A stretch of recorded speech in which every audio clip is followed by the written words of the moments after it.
¿Hay alguien en la casa de Dios hoy? Que la gracia de Cristo sobreabunde en cada una de nuestras vidas en esta mañana, o mejor dicho, continúe sobreabundando en cada una de nuestras vidas en esta hermosa mañana. Yo espero que hayamos dispuesto nuestra mente, nuestro cuerpo y nuestro espíritu para recibir la palabra de Dios en esta gloriosa mañana que Dios ha preparado para que nosotros disfrutemos de su gracia y de su favor. Amén.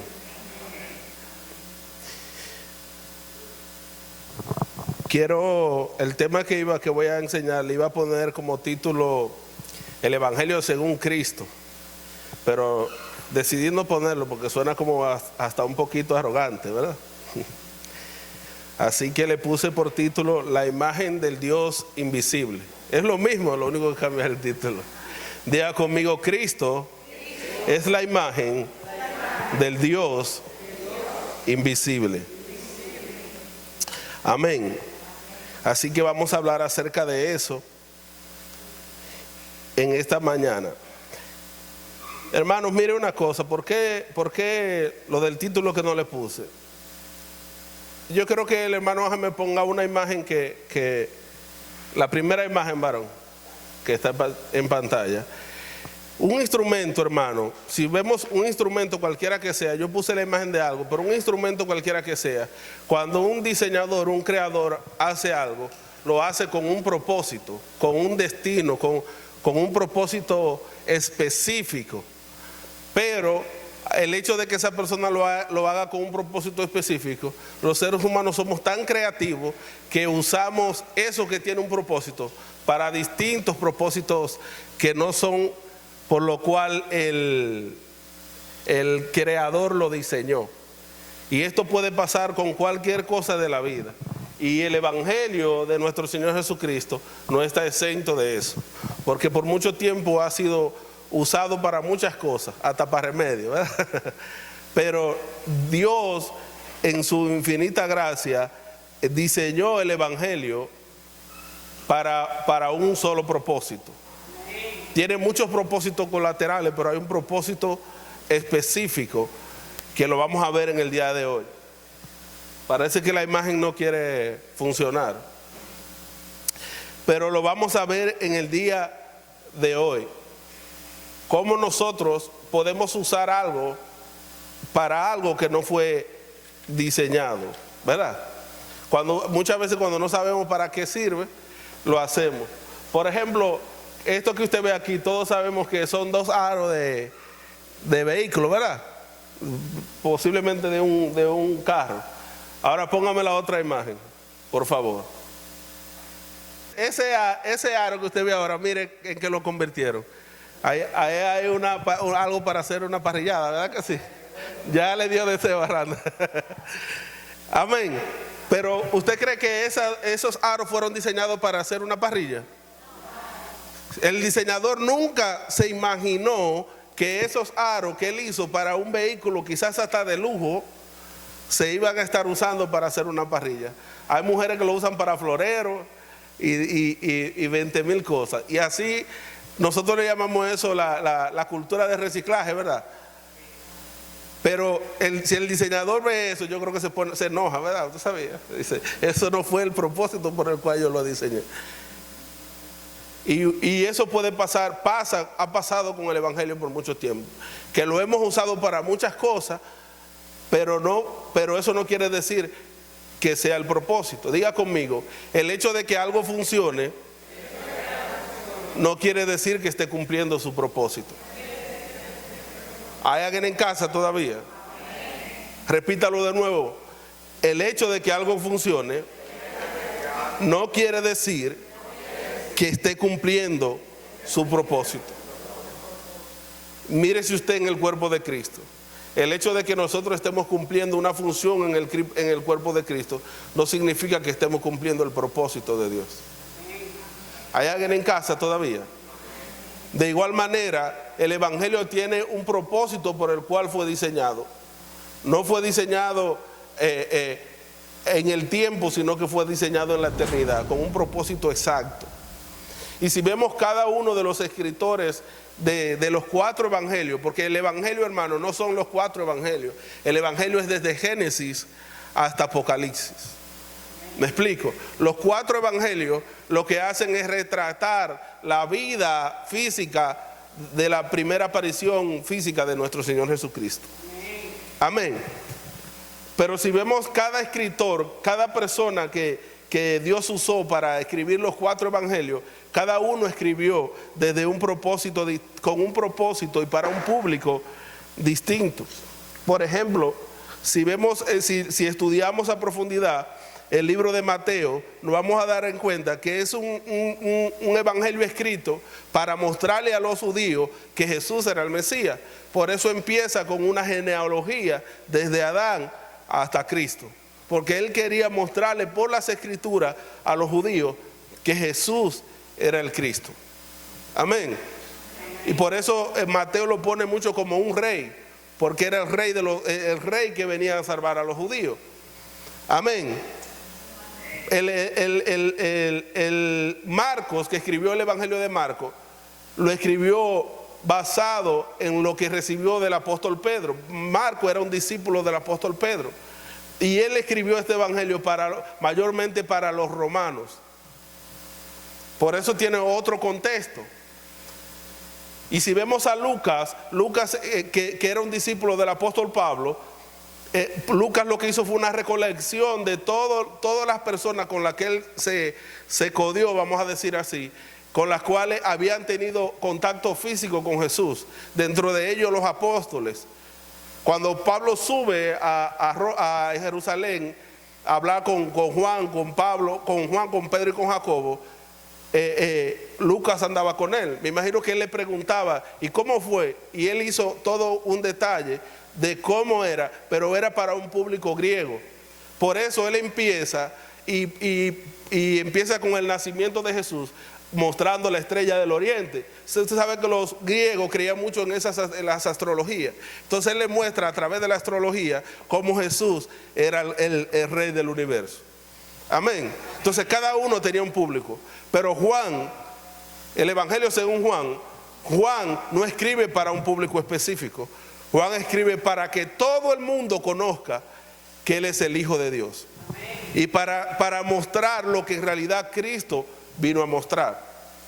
Incluso el evangelio según Juan se escribió después del libro de Apocalipsis. Por eso Juan no relata a Jesús simplemente como alguien que él lo vio físicamente, sino como alguien que él lo vio en todas las dimensiones. Porque Juan tuvo el privilegio de ver a Jesús en todas sus dimensiones. Parte lo vio en el espíritu y parte lo vio físicamente. Amén. Por ejemplo, en el espíritu, Juan vio a Jesús desde antes de la fundación del mundo. Por eso empieza Génesis. En el principio era el verbo. No empieza con la historia, el nacimiento de Jesús fue así, como dice Lucas. Amén. Ni como Mateo mostrando a Simeón, que era un sacerdote judío y un profeta judío, para mostrar a los judíos, sino que empieza mostrándolo desde el principio. Juan lo vio, el Cristo preencarnado y el Cristo preexistente. Pero Juan tuvo el privilegio de verlo encarnado. Él dice, y vimos su gloria tocante al verbo de vida. Dice, lo vimos, lo palpamos, yo lo saludé, yo me recosté en su pecho. Juan lo pudo ver a él caminando aquí en la tierra. Pero Juan fue uno de los únicos que lo vio crucificado. Cuando Jesús lo toman preso, Pedro se atrevió a llegar hasta la puerta, hasta el patio de Poncio Pilato, pero de ahí se devolvió. Pero dice que Juan estuvo ahí cuando él estaba siendo crucificado. Por eso Jesús le dice, hijo, he aquí tu madre, referente a María. Porque Juan lo pudo ver incluso crucificado. Pero antes de ser crucificado, Juan también lo vio glorificado. Él era uno de los 3 privilegiados, Pedro, Juan y Jacobo, que lo pudo ver a Jesús transfigurado, mejor dicho. Pero luego que Jesús resucita, él lo vio resucitado con los discípulos. Amén. Pero luego en la visión que estuvo en la isla de Pasmo, lo ve ascendido, lo ve glorificado, lo ve reinando, lo ve viniendo otra vez y lo ve en una eternidad. Juan fue el único que tuvo el privilegio de ver a Jesús en todas las dimensiones. Entonces él no escribe un evangelio para convencer a nadie de que él era el rey judío, sino para mostrar con lo que él había visto y palpado tocante al verbo de vida quién era Cristo. ¿Hay alguien en casa todavía? Entonces el evangelio tiene un propósito. Diga conmigo, el evangelio tiene un único propósito.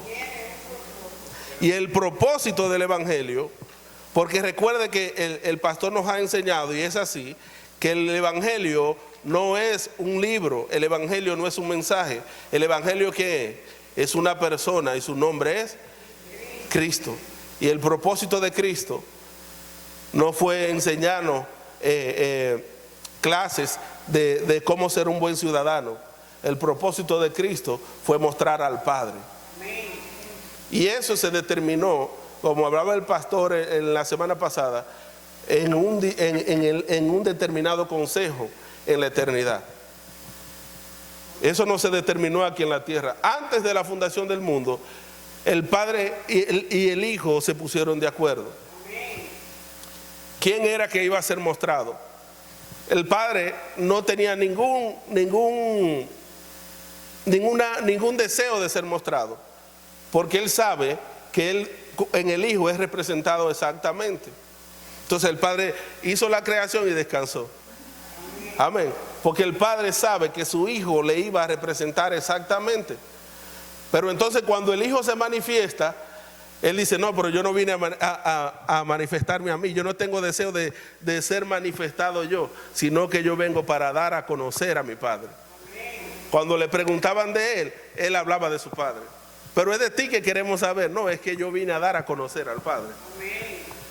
¿Hay alguien en casa todavía? El Dios invisible que nadie había visto, Cristo viene a darlo a conocer. Y lo vamos a ver a través de las Escrituras. Vaya conmigo al libro de Juan, capítulo 1, verso 1 en adelante. Cuando lo tenga me da una señal, por favor. Juan capítulo 1, el último de los evangelios. Juan no fue solamente el último libro que escrito después de Apocalipsis, sino fue el último libro que se escribió. Amén.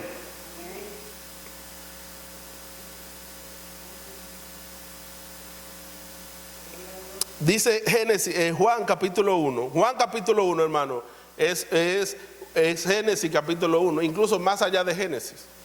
Dice, en el principio era el verbo, la palabra. Por eso cuando Dios estaba creando, y dijo Dios, y las cosas eran creadas.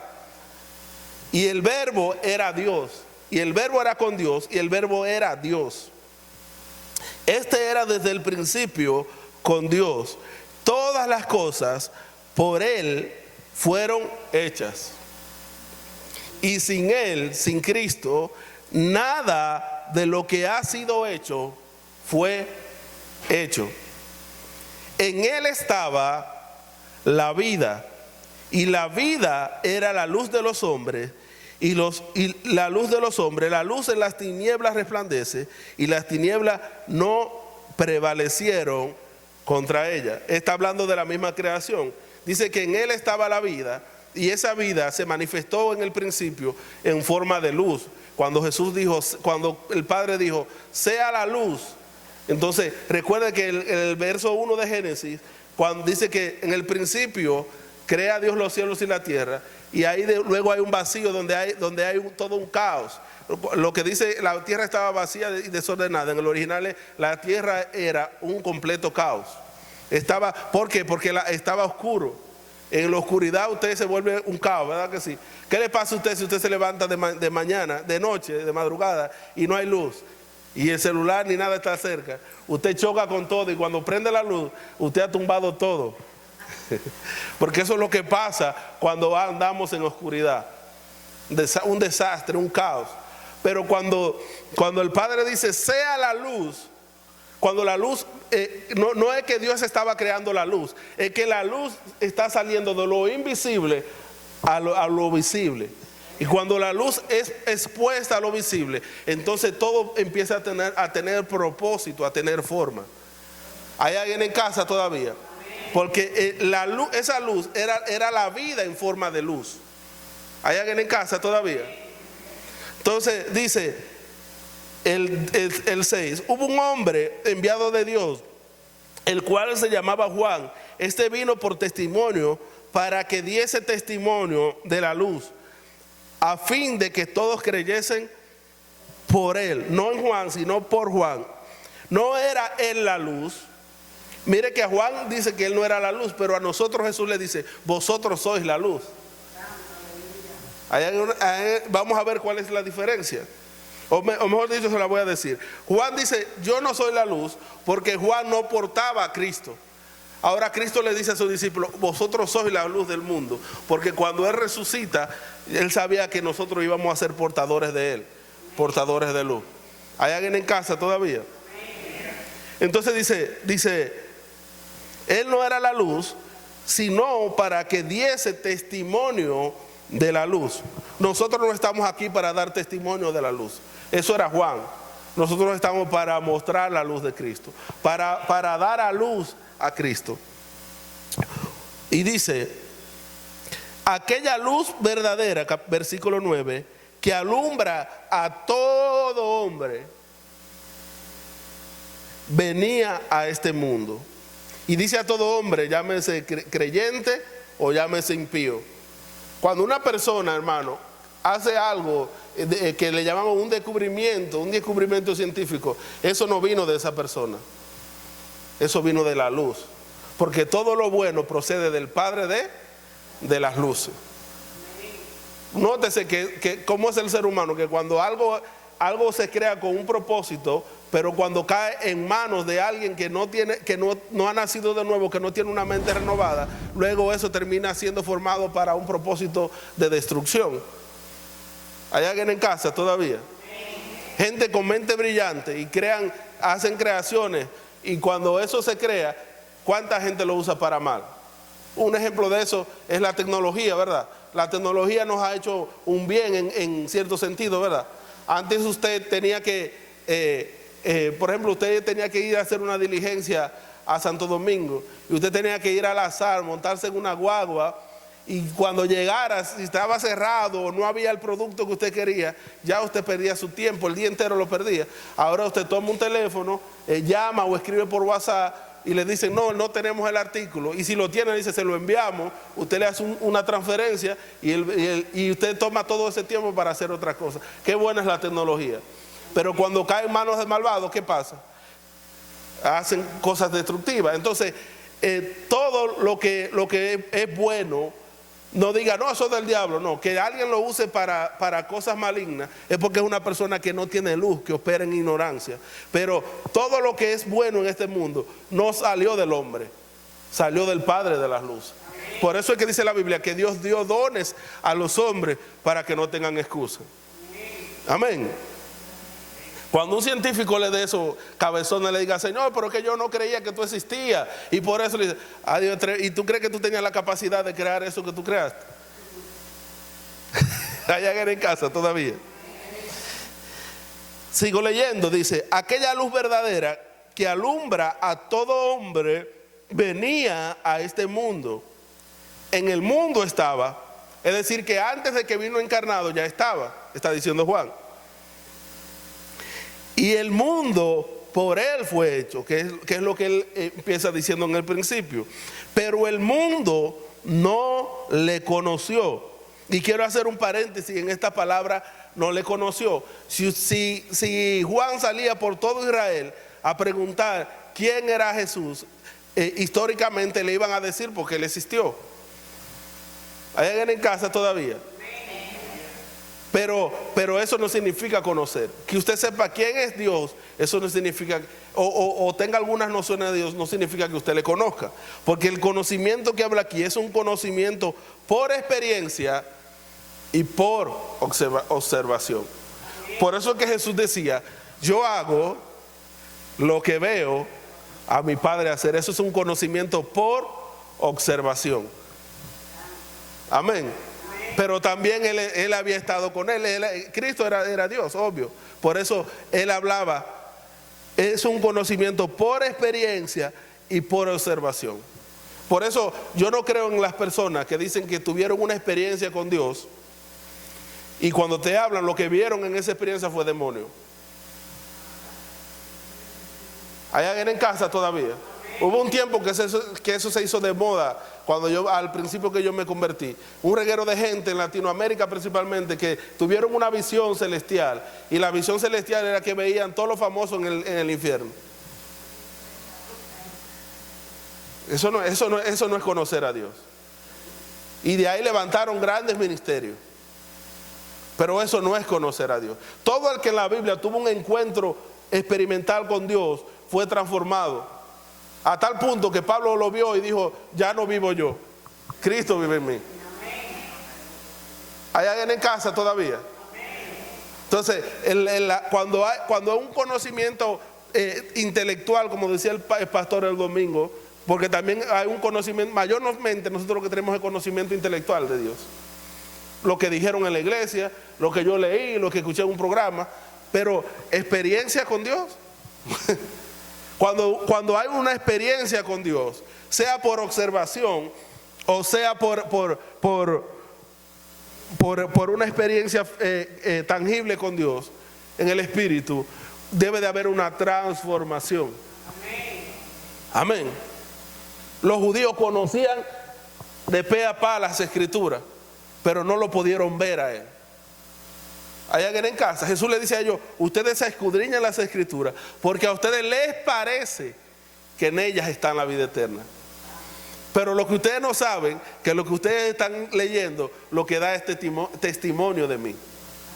Es decir, que yo puedo pasarme la vida entera leyendo las Escrituras y puedo hacer lo que dije en el principio, con la Biblia hacer un anafe.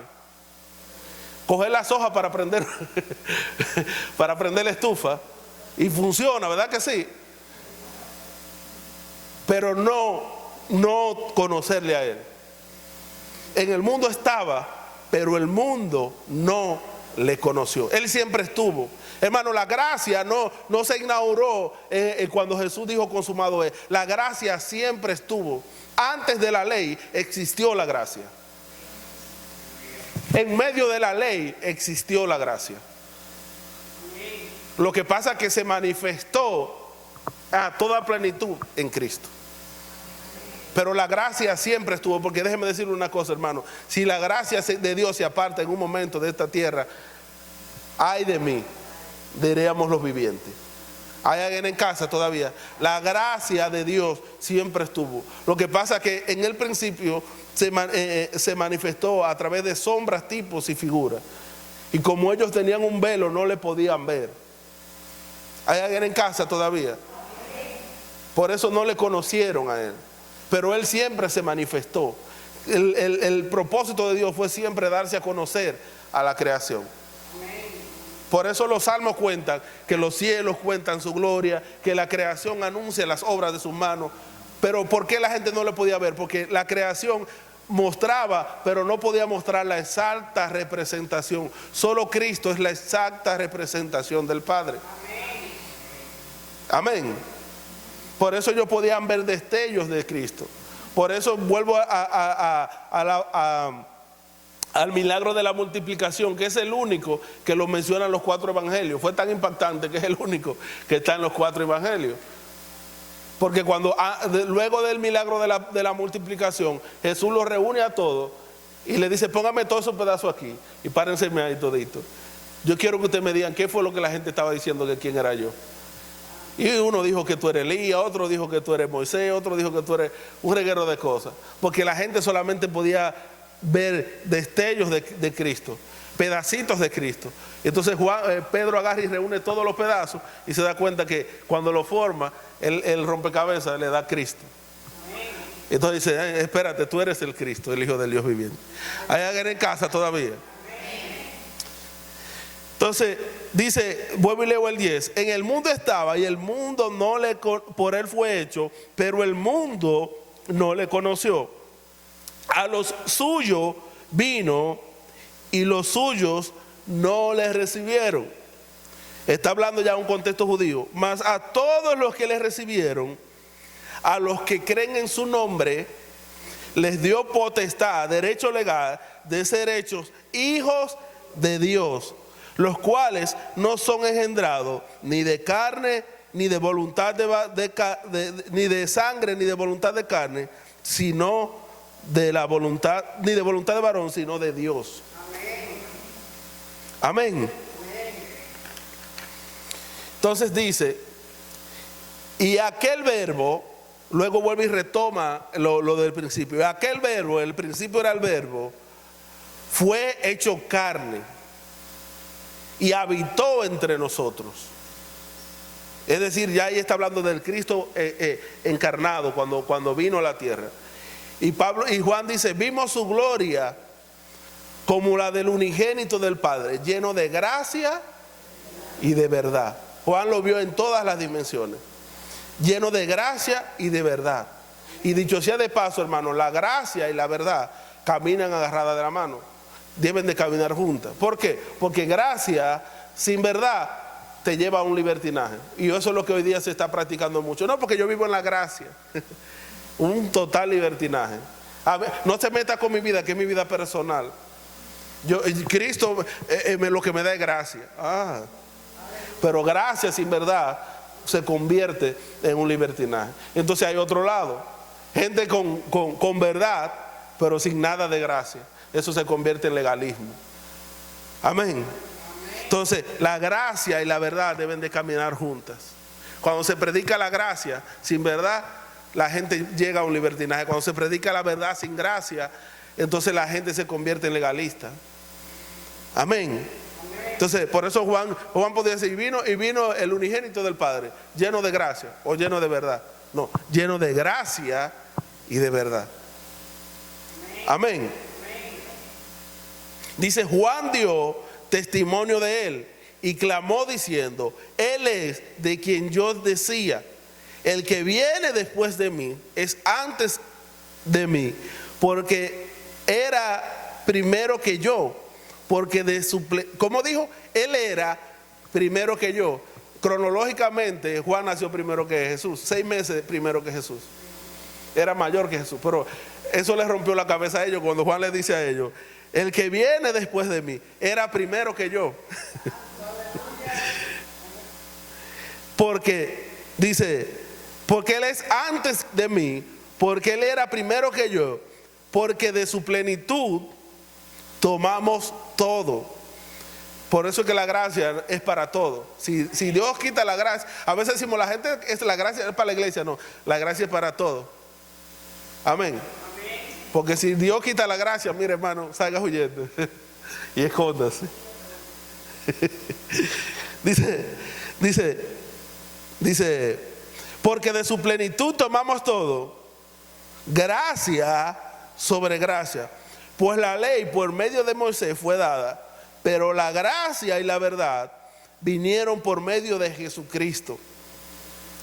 A Dios nadie le vio jamás. Diga conmigo, a Dios nadie le vio jamás, sino que el unigénito Hijo que está en el seno del Padre, Él le ha dado a conocer. Dice, volviendo al versículo 1, dice, en él estaba la vida, y la vida era la luz de los hombres, y los hombres amaron más las tinieblas que la luz. Tú sabes, cuando dice en él estaba la vida, está hablando del Cristo que estaba, porque él siempre estuvo.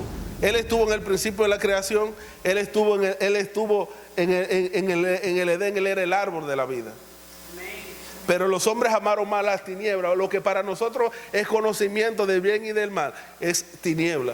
Porque dice la Escritura que los sabios del mundo, dice en 1 Corintios 1:25, lo insensato de Dios, lo que para uno ve como insensato de Dios, es más sabio que los hombres, y lo débil de Dios es más fuerte que los hombres.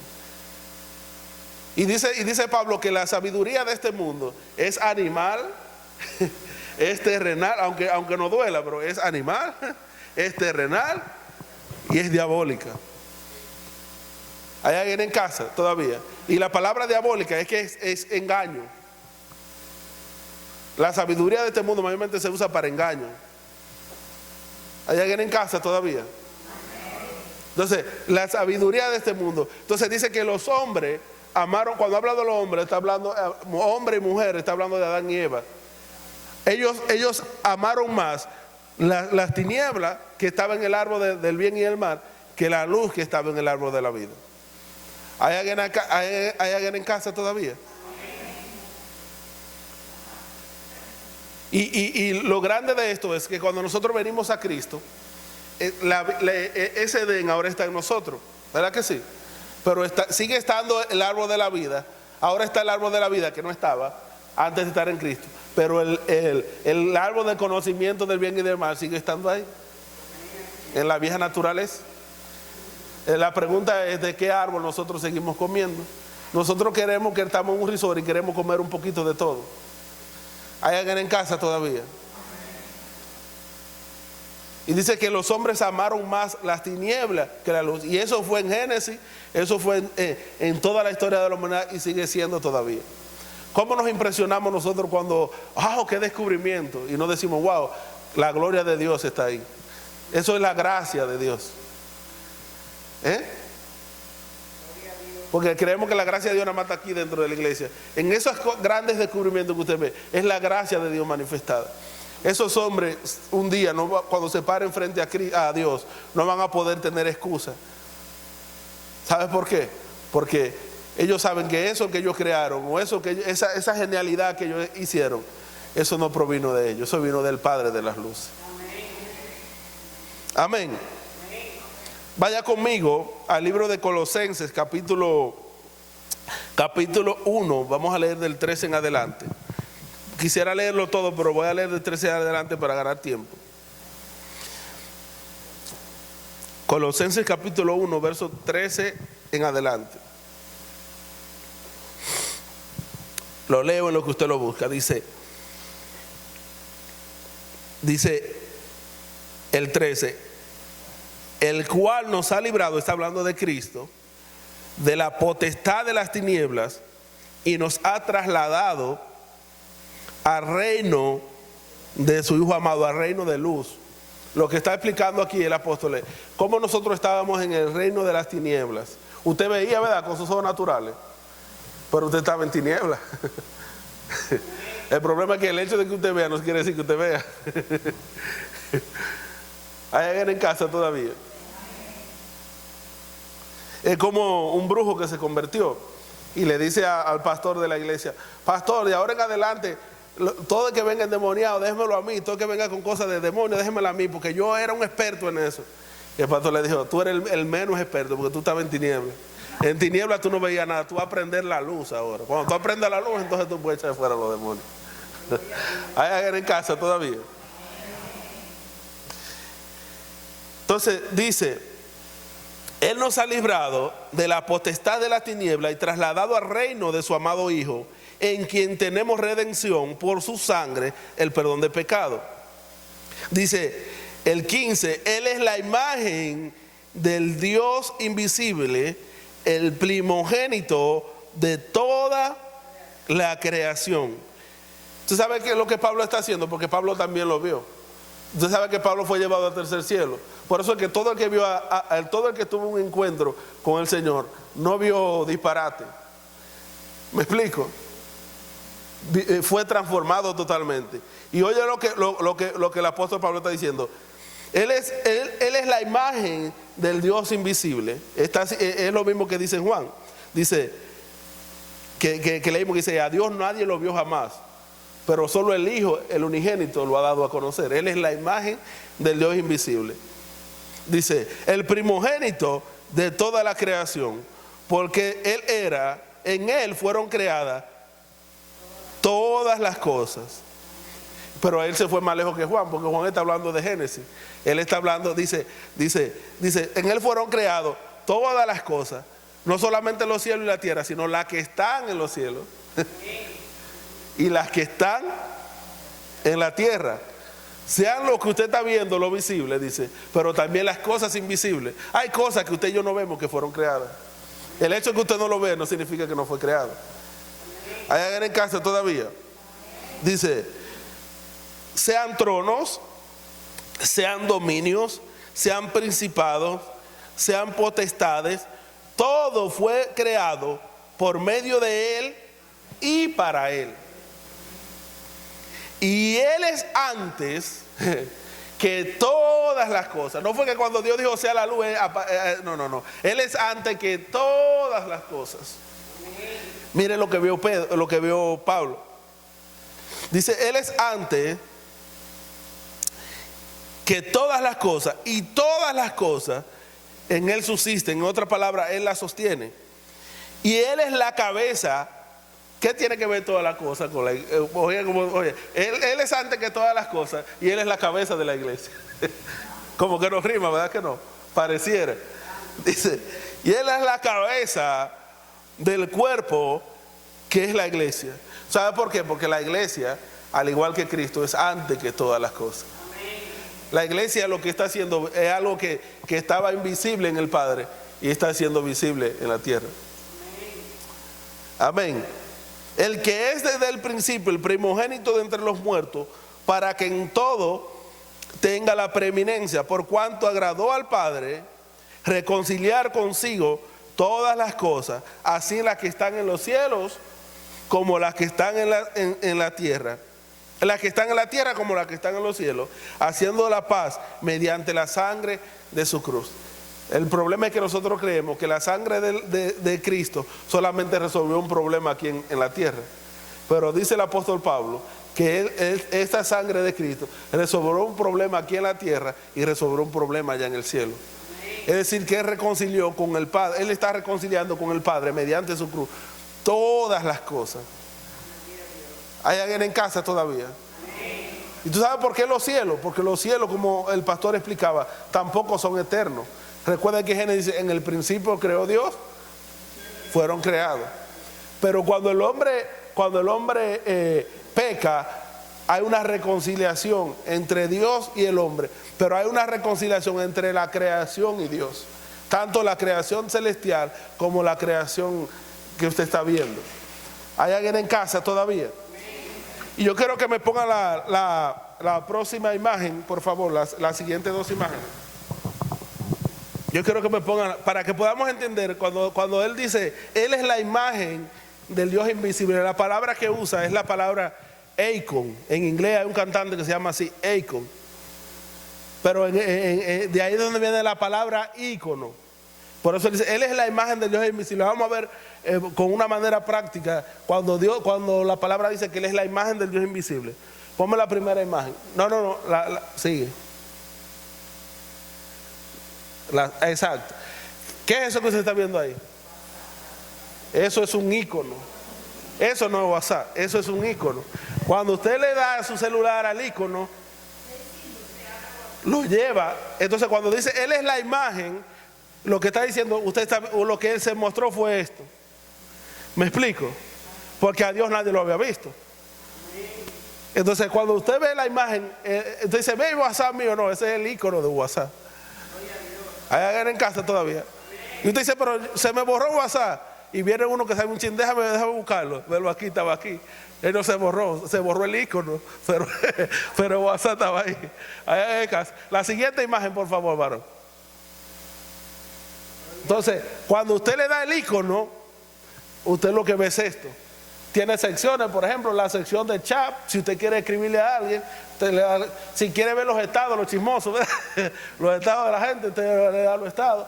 Y si quiere llamar a alguien, le da llamada. Y tiene un reguero de funcionalidades que no voy a explicar porque esa no es la razón. Entonces, cuando usted le da el icono, cuando usted ve a Cristo, cuando usted accesa mediante Cristo, usted va al Padre. Y usted ve esto, pero tampoco eso no es el Padre. ¿Usted entiende eso que está ahí? En lenguaje de programación, eso es bueno, Angelito entiende un poco. Eso en programación está desarrollo front-end y desarrollo back-end. Si lo digo mal, usted entiende, yo no sé inglés. Entonces, en otras palabras, desarrollo frontal fue lo que usted vio primero. El icono que lo lleva a lo que usted puede usar. Pero hay un lenguaje de programación que usted ni lo ve, lo está viendo, yo se lo estoy mostrando, usted nunca lo va a ver. Y si se lo enseña, usted no lo va a entender. Entonces ese vamos a poner, no es que Dios, para que no diga, Wilson dijo que Dios es. No. Entonces eso que usted no entiende, que usted no puede ver, ese es Dios. Eso es, si usted le quita todo eso que está detrás de WhatsApp, no funciona. Cuando se va a la plataforma de WhatsApp o de cualquier, entonces los programadores van acá y ese lenguaje que usted no entiende, ellos lo entienden y lo vuelven y lo ponen a funcionar. Entonces cuando dice que Él es la imagen del Dios invisible, lo que está diciendo que cuando para usted ver al Padre, usted tiene que accesar a través de Cristo. Entonces es lo que viene a mostrar al Padre. Al Padre usted nunca lo vio ni lo va a ver. Cuando usted quiere ver al Padre, usted a quien ve a Cristo. Y a través de Cristo, cuando usted toca la aplicación, entonces Él le muestra los atributos del Padre. Porque si le muestra al Padre, usted no lo va a entender. Allá en casa. Entonces cuando dice Él es la imagen del Dios invisible, más o menos eso es lo que quiere decir. Porque tampoco no hay palabras, las palabras son inefables para poder describir a Dios. Allá en casa todavía. Entonces Cristo es la imagen del Dios invisible. Por eso no hay otro camino, hermano. Si usted le da la aplicación de Google, usted no entra a WhatsApp, ¿verdad que no? Si usted le da la aplicación de TikTok, usted no entra a WhatsApp, ¿verdad que no? Incluso usted le da la aplicación de la Biblia y usted no va a entrar a WhatsApp. Usted tiene que entrar directamente, darle a la aplicación de WhatsApp. Entonces, pueden haber millones de caminos, pero solo hay un icono que nos lleva al Padre. Su nombre es Cristo. Dígale que está a su lado, su nombre es Cristo. ¿Hay alguien en casa todavía? Vaya conmigo. Usted no lo busque porque usted se lo sabe de memoria. Usted se sabe la Biblia de memoria, ¿verdad? Juan 14:6, que no lo sabemos de memoria, ¿verdad?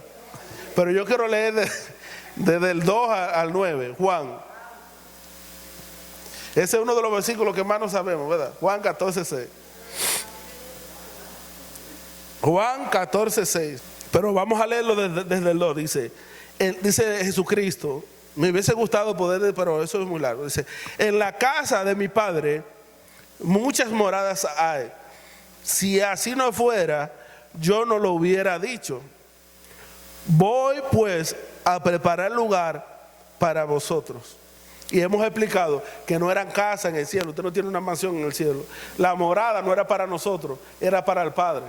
Porque en la cruz Él estaba preparándonos a nosotros para que el Padre pudiera habitar en nosotros. Nosotros somos las muchas moradas. Dice, y si yo me fuere y os prepararé el lugar, vendré otra vez y os tomaré a mí mismo. ¿Ve la diferencia de Él no era la luz a vosotros sois la luz del mundo? ¿Por qué nosotros somos la luz del mundo? Porque nosotros somos Cristo mismo. Debería de ser, ¿verdad? Cristo mismo representado. Dice, y si yo me fuera a preparar lugar, vendré y os otra vez y os tomaré a mí mismo, para que donde yo estoy, vosotros también estéis. Jesús a uno los lenguajes más bonitos. Para donde yo estoy, y Él estaba en la tierra, y Él está diciendo, para que donde yo estoy, vosotros, y no estaban con Él. Vamos a dejarlo ahí. Dice, y sabéis a dónde voy, y sabéis el camino. Y Tomás el pobre le dice, Señor, no sabemos ni a dónde tú vas. ¿Cómo vamos a saber el camino? Jesús le dijo, muchacho, yo soy el camino, yo soy la verdad y yo soy la vida. Nadie, no dijo va al Padre, sino nadie viene al Padre si no es por mí. Nadie viene al Padre si no es por mí, dice, si me conocieres, también a mi Padre conocieres, porque es lo mismo. Dice, y desde ahora le conocéis y le habéis visto. Ustedes han visto al Padre, le está diciendo. Felipe le dijo, Señor, muestra, tú nada más tienes que mostrarlo al Padre y no basta. Casi nada. Y Jesús le dijo, pero Felipe, cabezón, tanto tiempo hace que estoy con vosotros y no me has conocido, Felipe. El que me ha visto a mí, Felipe, tú no entiendes que yo soy el ícono de Dios. A Dios tú no lo vas a ver jamás, El que me ha visto a mí, Felipe, ha visto al Padre. ¿Cómo pues dices tú semejante barbaridad? Di que muestra al Padre. Vamos a dejarlo a él. El que me ha visto a mí, ha visto al Padre. El propósito principal por el que Cristo vino a esta tierra, hermano, fue para mostrarnos al Padre. Y el propósito principal de la iglesia no es para hacer actividades, no es para hacer cool con la gente, no. El propósito principal de la iglesia. Por eso decía, por eso mete entre paréntesis el apóstol Pablo, cuando está hablando de la creación de Cristo como el creador de todo, dice, Él es la cabeza de la iglesia. En otras palabras, si Él vino para mostrar al Padre, ¿cuál tú crees que es la función de la iglesia? La función principal de la iglesia. Podemos hacer obras, podemos hacer actividades, eso no tiene nada de malo. Pero el propósito principal de la iglesia es mostrar al Padre a través del Hijo. Incluso el Espíritu Santo, hermano, ¿qué dice Cristo del Espíritu Santo? Él va a venir, él va a estar con ustedes, pero no viene a mostrarle nada de Él, ni tan siquiera del Padre. Él va a tomar de lo mío y se lo hará saber. Porque ni el Espíritu Santo tiene un deseo de ser manifestado. Cuando el Espíritu se manifiesta, a quien está manifestando es tomando de Cristo y haciéndonos saber a nosotros. Porque en el determinado consejo se determinó que el Padre siempre iba a ser el desarrollo trasero. Él nunca se iba a dejar ver. Amén. Y que el Espíritu iba a hacer eso que usted vio después, que es lo que lo lleva a usted a escribir, a llamar, a ver un estado. Él es que nos guía a toda verdad. Cuando el Espíritu te guía, tiene que ser a toda verdad. Y esto es práctico, hermano, del Evangelio. Usted quiere saber cuándo Dios le está hablando, cuándo Dios lo está hablando. Si no lo guía, no a una verdad. Hay muchas verdades, muchas. No a una verdad, sino lo guía a Cristo, que es la verdad absoluta. Entonces, aunque usted se sienta bien, aunque usted sienta mariposa en el estómago, eso no viene de Dios. Porque el propósito del Espíritu es guiarnos a toda verdad. Amén. Y si lo que nosotros hacemos no muestra al Padre, no muestra a Cristo, no va a funcionar, puede funcionar, ¿verdad? Como funcionó la NAFE con las dos hornillas, con los dos aros de carro. Va a funcionar y le va a servir para cualquier cosa, pero no va a cumplir el propósito. Usted puede hacer lo que usted quiera en esta vida y le puede funcionar, pero dedíquese a ver cuál es su propósito, en su parte en el propósito, porque el propósito es uno. ¿Hay alguien en casa todavía? Entonces Jesús dice tajantemente, yo soy el camino, yo soy la verdad y yo soy Él no dijo yo soy un camino ahí, no, él dijo yo soy el camino. Él no dejó lugar a otra cosa. Yo soy el camino. Hay muchos caminos, muchos caminos. Camino a Roma hay muchos, ¿verdad? Pero hay un solo camino al Padre. El único camino es Cristo. Y Él dijo yo soy la verdad. Él no dijo yo soy una verdad. No, yo soy la verdad. Hay muchas verdades, pero todas las verdades que usted pueda ver en esta tierra son subjetivas o relativas. Lo que es verdad para ti, para mí puede ser una mentira. Amén. Pero Cristo es la verdad absoluta para todos. Amén. Eso no son palabritas, no, eso son palabrotas. Él es el camino, Él es la verdad y Él es la vida, hermano. Hay muchos tipos de vida. Vida animal, vida vegetal, ya hasta vida artificial hay, ¿verdad? Con la inteligencia artificial. Hay muchas vidas. Pero la vida Zoé, la vida de Dios, Él es la vida. Él es la vida, hermano. Nosotros no estamos en cualquier cosa, hermano. Él es el camino, Él es la verdad y Él es la vida. Es para que no se pierda. Si coge el camino te va a encontrar con la verdad. Y esa verdad, por eso dice también, dice, y esta es la vida eterna, que te conozcan a ti, único Dios verdadero, y a Jesucristo, a quien tú has enviado. ¿Usted quiere tener vida eterna? Coma de él. Es el mismo árbol de la vida. Lo que le estaba diciendo a ellos era en Génesis, que cuando comieran de él iban a tener vida eterna. Y lo mismo pasó con el maná. Jesucristo dice, ellos se jactaron de maná, ellos leyeron la Biblia, pero no comieron de mí. Entonces debemos de procurar comer de él, porque cuando comemos de él, lo que estamos comiendo es vida, hermano. Amén. Y usted dirá, pero tú estás diciendo, hermano, que no lea la Biblia. No, yo la leo. Que no es que la lea, es que te la coma. Como decía el apóstol Lucas, usted le unta mantequilla o miel, arranca la hoja y se la come. No lo haga literal. Sino que usted coma de él, que comamos de él. Porque cuando comamos de él, entonces estamos comiendo vida, hermano. Usted sabe que hay 3 tipos de vida. ¿Verdad que sí? Siempre aquí se ha hablado de esos 3 tipos de vida, ¿verdad? Hay una vida suque o psique, que es la vida del alma, ¿verdad? Pero si esa vida se encuentra con la muerte, ¿qué usted cree que pasa? Dice que la paga del pecado es la muerte. Si la vida del alma se encuentra con la muerte, ¿qué pasa?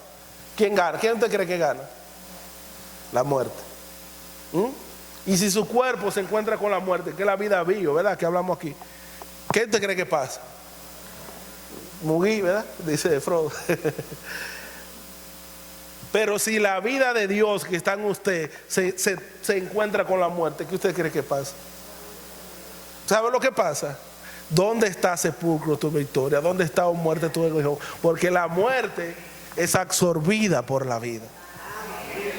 Eso era lo que pasaba con Cristo, que cuando a alguien le tocaba la vida que estaba en él y la muerte que estaba, la enfermedad es muerte en la persona, cobraba vida, hermano. Y ese mismo poder que actuaba en Cristo es el mismo poder que está en cada uno de nosotros. Yo quiero que esto no se quede en teoría, hermano, que usted entienda que el mismo poder que actúa en Cristo es el mismo poder que está en nosotros. Si usted come de esta vida y usted se llena de esta vida, hermano, usted no puede ser el mismo. Y el que le toque a usted, no es que para que usted se engrandezca, wow, yo sané, no. Es que la vida que está en usted tiene que producir vida en otro, hermano. ¿Hay alguien en casa todavía? Entonces, eso era lo que pasaba con Cristo, que el que tenía un encuentro con él, la vida que había en él y la luz que había en él, que él era la luz, tenía que hacer que las tinieblas huyeran. Tiniebla es lo mismo que muerte, luz es lo mismo que vida. Por eso el endemoniado ganadero, de que lo vio de lejos, hizo así, vea, porque la luz le molestaba. Y dijo, mira, yo voy a negociar porque yo no voy a ganar este pleito. Mándame para los cedos. Porque este pleito yo no lo voy a ganar. Y yo dice, pero ¿qué? Yo lo que vengo pasando por aquí. Porque la luz que había en Cristo, que Él era la luz, no es que había en Él, es que Él era la luz. Molestaba, hermano. Por eso sanó echó fuera tantos demonios y sanó tanta gente, que dice el mismo Juan que si se hubiese escrito todas las cosas que Él hizo, no hubieran libros para escribirlas. Todavía estuvieran imprimiendo papel para escribir. Hay en casa todavía. Porque la vida que había en él, cuando tocaba, y no era solamente que tocaba, cuando él hablaba vida. Porque cuando le dice a Lázaro, sal, ¿qué fue lo que tú crees que él pronunció? Las palabras que yo os he hablado son espíritu y son vida. Cuando la vida le habla a la muerte es absorbida por la vida. Hay alguien en casa todavía. Usted sabe lo poderoso de esta vida que nosotros tenemos. Es una vida indestructible, hermano. No es que usted la va a tener, sino que si usted nació de nuevo, esa vida, usted y yo portamos esa vida. El problema es que teniendo esa vida, estamos alimentando y siguiendo desarrollando el árbol del conocimiento del bien y del mal. Cuando nosotros estamos llamados a alimentar el árbol de la vida.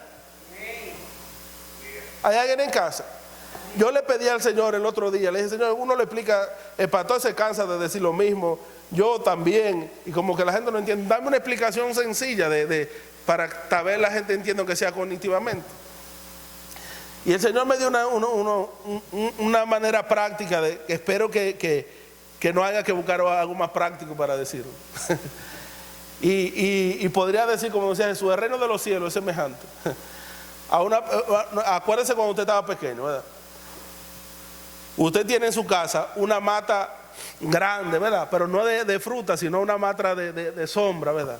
Y ahí usted creció, ahí usted se trepaba, ¿verdad que sí? Ahí usted jugaba, ahí usted le dijo que sí a su primer novio o a su novio, espero que sea el primero. ¿Verdad que sí? Ahí fue que usted se comprometió, ahí fue que le celebraron los 15. Usted tiene tantos recuerdos de esa mata, de ese árbol tan bonito y frondoso. Pero ¿qué pasa? Que un día usted se da cuenta que al lado de ese árbol frondoso están haciendo un árbol de fruta, o sea, de limón, de mango, de lo que sea. Un árbol de fruta. Y el árbol de fruta está creciendo, pero llega un momento que el árbol de fruta que están haciendo debajo del árbol de sombra se empieza como a deteriorar y como que no crece. Entonces usted tiene una de dos decisiones. O usted corta el árbol, porque es la sombra que no deja que lo que es la parte, Randa sabe un poquito más de eso, lo que es la savia y lo que es la fotosíntesis se dé en esa matica pequeña, porque la grande la está arropando. Además que cuando usted le echa agua, los nutrientes lo jala la grande, la gandía, ¿verdad? Entonces la pequeña está atrasada. Entonces usted tiene dos decisiones. Pero como somos tan sabios, decimos, no, es el sol nada más que le está dando. No nos estamos dando cuenta que también el agua y los nutrientes, la grande se lo está absorbiendo. Entonces hacemos lo siguiente. Y le cortamos, es lo que mayormente hacemos. Podamos el lado donde está la mata de fruta para que el sol le dé. Porque si le cortamos esos lados, le va a dar el sol y ella va a crecer. Entonces, hace la matica y crece un chin más, porque el poquito de fotosíntesis hace el proceso, pero el poco de los nutrientes no lo sigue absorbiendo. Pero ¿qué pasa también? Que esa mata, al cabo del tiempo, esos ramos que usted podó, vuelve y crece. Y usted vuelve y coge un colín y chapea la mata de nuevo. Y vuelve los ramos y crecen, y ya usted está cansado. ¿A cuánto ha pasado eso? ¿Y por qué usted no mocha la mata? Porque usted tiene tantos recuerdos bonitos. Es que ahí fue que mamá se sentaba a darme la leche. Es que ahí fue que yo le di el beso a mi esposa, el primer beso. Es que ahí fue que yo le dije que sí, ahí fue que yo me comprometí. Es que ahí era que yo me subía y me escondía cuando jugábamos la secondía. Y tiene tantos recuerdos que usted no quiere, esa mata no le da ningún fruto a usted. Solo que da hojas, y ya usted tiene los brazos con osteoporosis de tanto que ha barrido. Pero usted tiene tantos recuerdos con esa mata que usted no quiere cortar la mata. Pero hasta que usted no corte la mata de raíz, la mata de fruta no va a crecer y va a dar fruto. Por más abono que usted le... Y usted busca abono y busca agrónomo. Le dice, ¿qué yo puedo hacer? Mira, échale este chin de estiércol de animales. Y le echa estiércol. Y crece un chin. Pero vuelve y se deteriora la mata.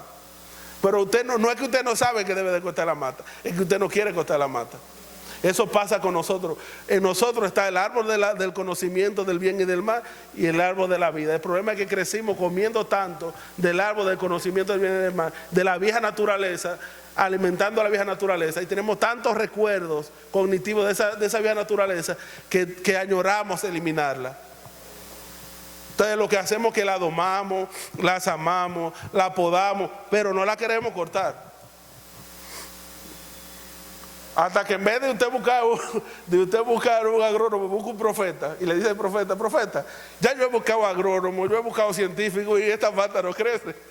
Y el profeta le dice, mira, es que tú tienes, dice el Señor que arranca la mata. Y usted le hace caso al profeta y arranca la mata. Y de una vez la otra mata empieza a adquirir nutrientes, crece y da fruto. Y de vez en cuando, como la vieja naturaleza nunca muere, van a hacer un retoñito, ¿verdad? Ah, mira, están haciendo una hojita, una semilla que quedó. Usted, no es fácil usted agarrar, bajarse y arrancarla, porque siempre va a salir, pero usted es fácil usted arrancarla. Lo que era difícil era barrer todas esas hojas, ¿verdad que sí? Hay alguien en caso todavía. Ese es el paralelismo de la vieja naturaleza. La vieja naturaleza siempre va a estar ahí, miserable de mí, ¿quién me librará de este cuerpo de muerte? Pero cuando entendemos que con Cristo estamos crucificados, que esa mata fue cortada de raíz y que ya no podemos seguir alimentando esa mata que lo único que nos daba era sombra, pero no nos llevaba a la realidad, no nos daba ningún fruto. ¿Hay alguien en casa todavía? Lo único que daba era obra. Ay, esa mujer si es de casa, mira cómo vive barriendo. Eran obras nada más, pero no daba fruto, hermano. Hay alguien en casa todavía. Entonces, usted tiene que arrancar de raíz ese árbol frondoso que le tiene. Olvídese de los recuerdos bonitos que usted tenía ahí. Arranque esa mata, de modo que si alguien está en Cristo, nueva criatura es. Todas las cosas viejas pasaron, todos esos recuerdos, échalo a la basura. Y todas las cosas van a ser nuevas, usted va a tener fruto. Y esa mata no solamente le va a dar fruto, cuando crezca le va a dar sombra también. ¿Sabe lo que es bueno? Que usted ponerse debajo de una mata, ¿verdad? Con una poncherita y coger los mangos de la misma mata. Ahí en casa todavía. Y usted lo lava ahí mismo y se lo come mientras usted se refresca en tiempo de verano. ¿Usted cree que Dios es tonto que puso los mangos en tiempo de calor? Eso es parte de la gracia de Dios. Usted se pone debajo de la mata a comerse su fruto, ¿verdad? Está cogiendo fresco mientras está comiendo mango. Pero la otra lo que le daba era hoja. Entonces eso es lo que pasa con la vieja y la nueva naturaleza. Hasta que no arranquemos, hasta que esa naturaleza no sea crucificada juntamente con Cristo y empecemos a comer del árbol de la vida, hermano. Usted dirá, ¿pero qué el árbol de la vida no me enseña a mí a hacer como yo vivo? El árbol de la vida contiene todos los nutrientes que usted necesita para vivir en esta vida. Todos los recursos están en el árbol de la vida. Cuando decimos que todo Dios lo puso dentro, es en el árbol de la vida que está. Por eso el árbol está en Génesis, el árbol está en los evangelios, el árbol está en las epístolas y el árbol está en Apocalipsis. Porque el problema era un problema de alimento. Era un problema de árbol, de naturaleza. ¿Hay alguien en casa todavía? Entonces nosotros, el problema es que debemos de empezar a nutrir, porque cuando hablamos de que Cristo es la vida, no tengo tiempo para explicar eso, pero brevemente, hermano, cuando hablamos de que Cristo es la vida, esa vida, cuando nacemos de nuevo, cuando leímos que dice que a todos los que creen en su nombre le dio potestad de ser hecho hijo de Dios, no está hablando de un hijo maduro. El término hijo que usa aquí es un niño de teta. No sé si es teleo, algo así, no sé. Pero en el hebreo, en el griego le dio potestad de ser niños de teta. Recién nacido, de nacer, porque los que no son engendrados de carne y sangre. Entonces, ese niño, esa vida que se ha gestado en nosotros, debe de ser alimentada para que crezca. Es verdad que a un niño tú no le vas a enseñar a caminar porque él sabe, porque eso está en su naturaleza, pero tú tienes que estimularle la naturaleza. ¿Hay alguien en casa todavía? Usted tiene que ponerle un andador para que él empiece a agarrarse hasta que camine. ¿Verdad que sí? Es verdad que un niño usted no tiene que decirle que porque el niño va a comer porque es de naturaleza humana, pero ese niño usted tiene que agarrarle biberón hasta que aprenda a agarrarlo. ¿Hay alguien en casa todavía? Entonces hay una vida que debe de ser gestada, que debe de ser formada. Si no gastamos nuestro tiempo y nuestra vida en formar a ese hijo de Dios que está en nosotros y seguimos alimentando la vieja naturaleza, vamos a vivir la vida cumpliendo funciones pero no cumpliendo propósitos. Vamos a vivir la vida como esos dos aros. Fuimos diseñados para una cosa, pero estamos haciendo otra. ¿Hay alguien en casa todavía? Entonces, para que ese árbol, note que toda la explicación que le di, para que ese árbol pudiera crecer, tuvo que haber un ambiente. Usted tuvo que cortar todo lo que alrededor de ese árbol le robaba la vida y los nutrientes a ese árbol. De igual manera, la vida del Hijo en nosotros tenemos que cortar con todo lo que no contribuye al crecimiento de esa vida. Porque es verdad que usted es hijo de Dios, pero uno nace siendo niño. Pero cuando usted es hijo, un niño, usted no se puede manifestar. Amén. Cuando Cristo, que es vuestra vida, se manifieste, entonces nosotros seremos manifestados. Cuando Cristo está hablando de un Cristo maduro, de un Cristo formado, Porque Él no se va a manifestar hasta que Él no se ha formado en usted. ¿Hay alguien en casa todavía? Por eso usted puede ver una gente frondosa y nada más son hojas, pero no hay fruto, porque todavía no ha llegado a la madurez. Por eso es el hincapié que hacemos en que debemos de madurar, hermano. ¿Hay alguien en casa todavía?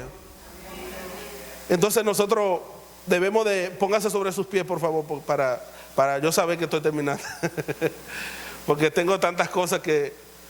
Pero está bien. Espero que con eso usted... que yo no lo haya saturado de comida, ¿verdad? Pero mire, hermano, Cristo es la imagen del Dios invisible.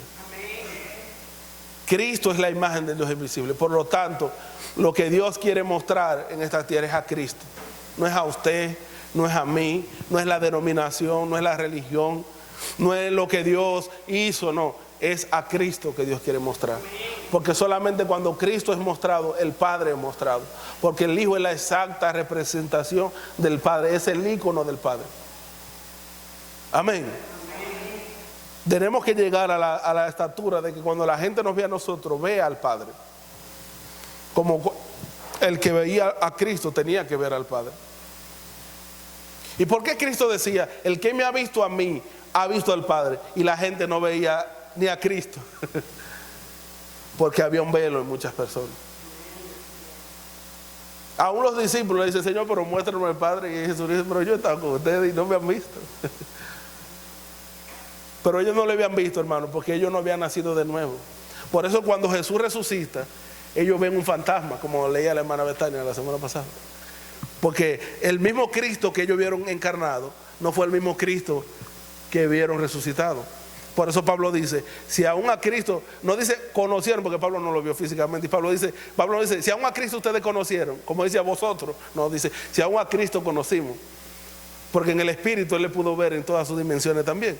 Entonces Pablo dice, si aún a Cristo conocimos, ya no le conocemos así.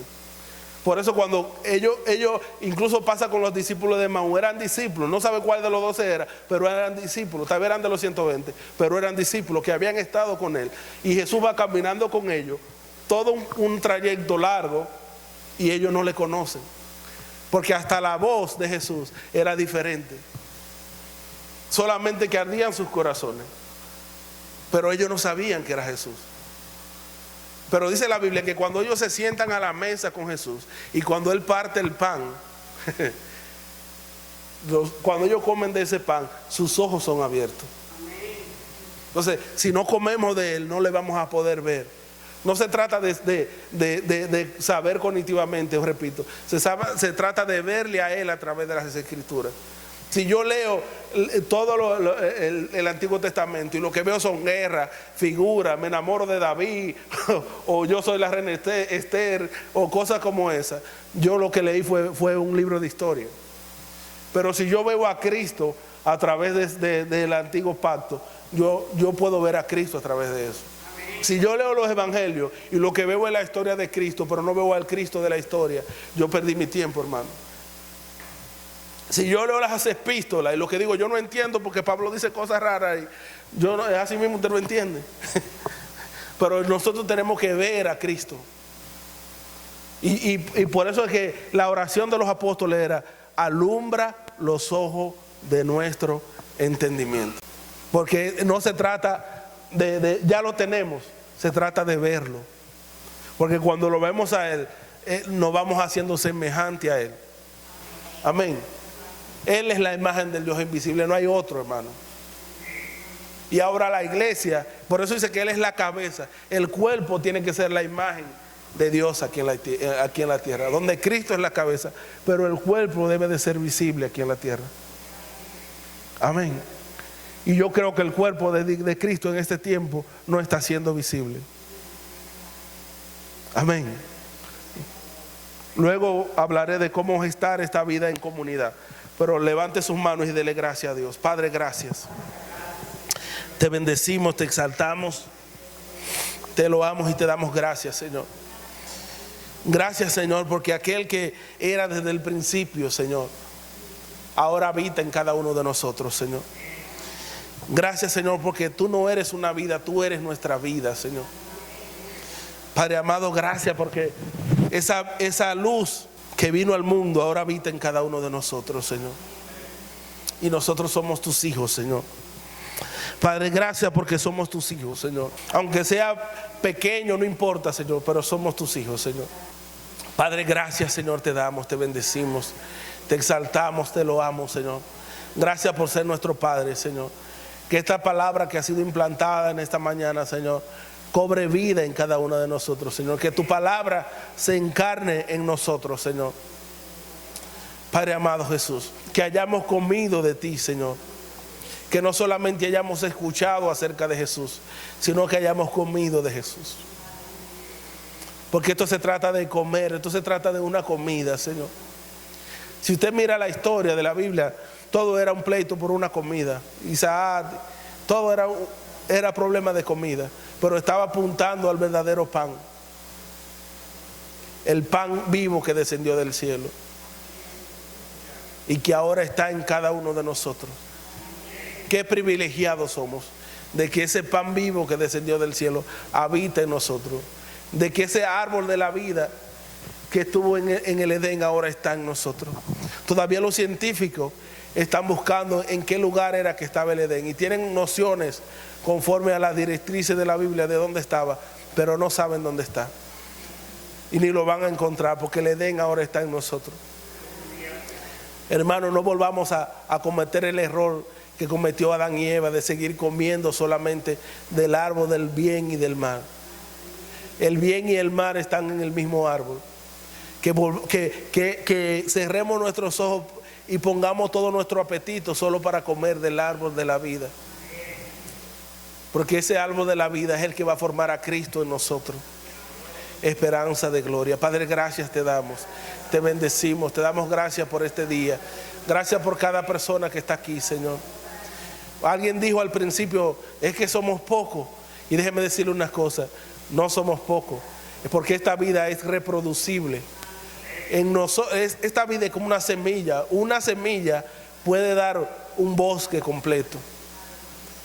Es cuestión de que nosotros entendamos de qué se trata esta vida y que podamos sembrar las semillas de esta vida en otras personas para que esto crezca.